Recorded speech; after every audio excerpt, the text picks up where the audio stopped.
കോഴിക്കോട് നാദാപുരത്ത് വിദ്യാർത്ഥികൾക്ക് നേരെ പാഞ്ഞെടുത്ത തെരുവ് നായ്ക്കൾ ബാഗും കുടയും കൊണ്ടാണ് വിദ്യാർത്ഥിനികൾ പ്രതിരോധിച്ചത്. മിഥില ബാലൻ വിവരങ്ങളുമായി. മിഥില, തെരുവുനായ ശല്യമുള്ള മേഖലയാണോ ഇത്? ഒന്നിലേറെ നായ്ക്കളെ കാണാൻ കഴിയുന്നുണ്ട്. വിവരങ്ങൾ.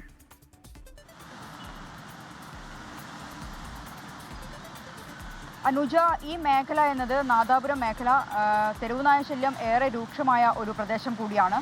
ഇന്നലെയാണ് ഈ ഒരു സംഭവം ഉണ്ടായത്. അതിൻ്റെ CCTV ദൃശ്യങ്ങളാണ് ഇപ്പോൾ പുറത്തു വന്നത്.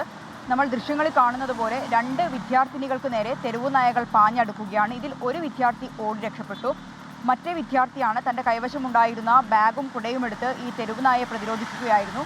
ഈ നായ്ക്ക് നേരെ ബാഗും കുടയും വലിച്ചെറിയുകയായിരുന്നു. ഇതിനെ തുടർന്ന് ഭയന്ന് ഈ നായകൾ അവിടുന്ന് ഓടി രക്ഷപ്പെടുകയാണ്. അങ്ങനെയാണ് ഈ കുട്ടി തെരുവുനായയുടെ ആക്രമണത്തിൽ നിന്നും രക്ഷപ്പെട്ടത്. നേരത്തെ പറഞ്ഞതുപോലെ തന്നെ ഈ ഒരു പ്രദേശം എന്നത് തെരുവുനായ ശല്യം ഏറെ രൂക്ഷമായ ഒരു സ്ഥലമാണ്. തെരുവുനായകളുടെ എണ്ണം വർദ്ധിച്ചിട്ടുണ്ട്. പ്രദേശവാസികൾ ഏറെ നാളായി പരാതി പറയുന്ന ഒരു കാര്യം തന്നെയാണ് ഇത്തരത്തിൽ ഇവിടെ തെരുവുനായയുടെ ആക്രമണങ്ങൾ ഉണ്ട് എന്നത്. ഈ സംഭവം നടന്നത് ഇന്നലെയാണ്. ഈ വിദ്യാർത്ഥിനികൾ പഠിക്കുന്ന സ്കൂളിന് സമീപം, അതായത് TIM ഗേൾസ് ഹൈസ്കൂളിന് സമീപത്ത് വെച്ച് തന്നെയാണ് ഈ ഒരു സംഭവം ഉണ്ടായത്. അനുജ, കോഴിക്കോട് നാദാപുരത്താണ് വിദ്യാർത്ഥികൾക്ക് നേരെ തെരുവ് നായ്ക്കൾ പാഞ്ഞെടുത്തത്. ബാഗും കുടയും ഉണ്ടായിരുന്നതുകൊണ്ട് വിദ്യാർത്ഥിനികൾക്ക് പ്രതിരോധിക്കാനായി എന്നതാണ്.